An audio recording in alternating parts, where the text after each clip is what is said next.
और पॉलिटिक्स की कर देते हैं शुरुआत। मुंबई की सियासत में आज एक ऐसा मोड़ आया है जिसने आने वाले मेयर चुनाव की पूरी पटकथा को बदल दिया।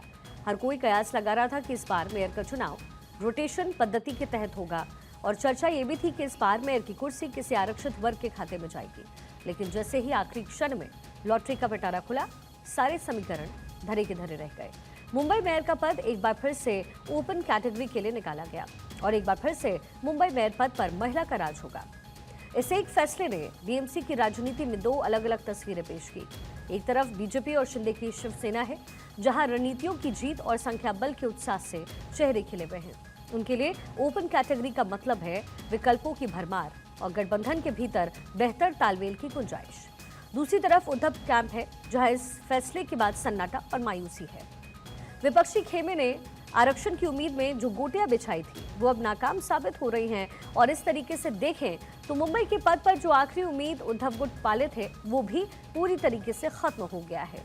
सत्यप्रकाश सोनी मुंबई से इस समय हमारे साथ कनेक्टेड है। सत्यप्रकाश, जाहिर है मुंबई का मेयर और इस बार ओपन कैटेगरी को लेकर के चर्चाएं, हालांकि उद्धव को ये बड़ा सेटबैक मिला है। अब इसके बाद आगे क्या, सवाल ये है। बिल्कुल शिखा जी, मुंबई का मेयर तय हो गया है और महिला मेयर मुंबई में जो है राज करेगी।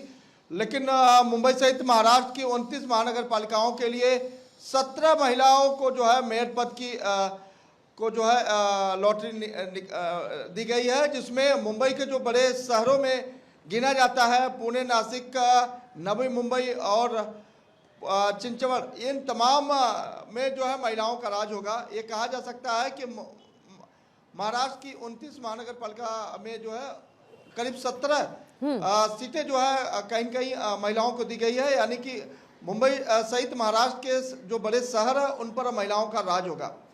लेकिन ये कहा जा रहा है कि जिस तरह से उद्धव ठाकरे ने यह भ्रम पाल के रखा था कि इस बार SC/ST का जो लॉटरी निकलेगी और उन्हें मौका मिलेगा।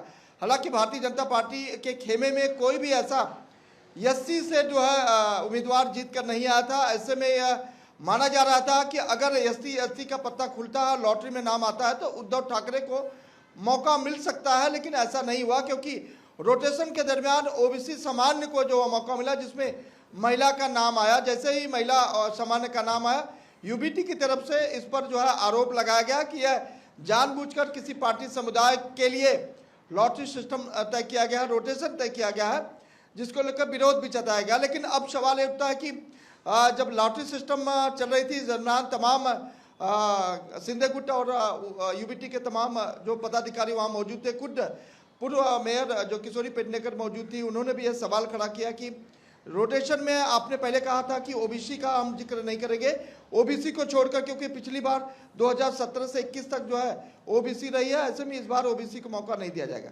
लेकिन इस बार रोटेशन में फिर से एक बार OBC को मौका दिया गया, तो इस पर सवाल, हालांकि जनरल सामान्य OBC को यह मौका है, तो रोटेशन के जरिए और जो प्रक्रिया होती है रोटेशन की, उसके तहत यह आरक्षण जो है लॉटरी के तहत निकाला गया है। लेकिन आरोप और प्रत्यारोप का दौर इसी तरह से जारी रहेगा और इस पर समान जांच भी की जाएगी कि जो आरोप है उसमें कितनी सच्चाई है। लेकिन ये कहा जा सकता है कि एक बार फिर से भारतीय जनता पार्टी और शिंदे गुट मिलकर जो है अपना महापौर देने जा रहा है, जिसमें नामों की घोषणा बहुत जल्द हो जाएगी। लेकिन ये प्रक्रिया है कि अब जो है आगे